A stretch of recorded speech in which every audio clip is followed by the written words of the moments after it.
আসসালামু আলাইকুম প্রিয় দর্শক, আশা করি থাম্বনেল দেখেই বুঝতে পেরেছেন যে আজকের ভিডিওর বিষয় কি। তো তার আগে আপনাদেরকে একটা কোশ্চেন করতে চাই যে আমাদের কি করা উচিত? ব্যয় বুঝে আয় করা উচিত নাকি আয় বুঝে ব্যয় করা উচিত? কোনটা করলে বেটার হবে? আমার মনে হয় ব্যয় বুঝে আয় করাটাই উচিত। কারণ যখন আমরা ব্যয় বুঝে আয় করব তখন আমাদের কোনো ঘাটতি থাকবে না। আমরা স্বাচ্ছন্দ্যে চলতে পারবো, ইচ্ছা মতো টাকা খরচ করতে পারবো, ইচ্ছা মতো কেনাকাটা করতে পারবো, যখন যেটা মন চাবে সেটা আমরা করতে পারবো। কিন্তু যদি আমরা আয় বুঝে ব্যয় করতে যাই সেক্ষেত্রে আমাদেরকে অনেক হিসাব নিকাশ করতে হবে।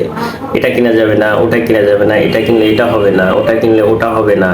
এই যে হিসাব, এই হিসাবের মধ্যে দিয়ে যখন চলে যাব তখন আসলে আমাদের জীবনের অনেক চাওয়া পাওয়া অনেক কিছুই পূর্ণ হবে না এবং আমরা সারাটা জীবন একটা অতৃপ্ততার মধ্যে দিয়ে কেটে যাবে। তো যার কারণে আমার কাছে মনে হয়েছে যে আমাদের আসলে আয় বুঝে ব্যয় করা উচিত না, ব্যয় বুঝে আয় করা উচিত।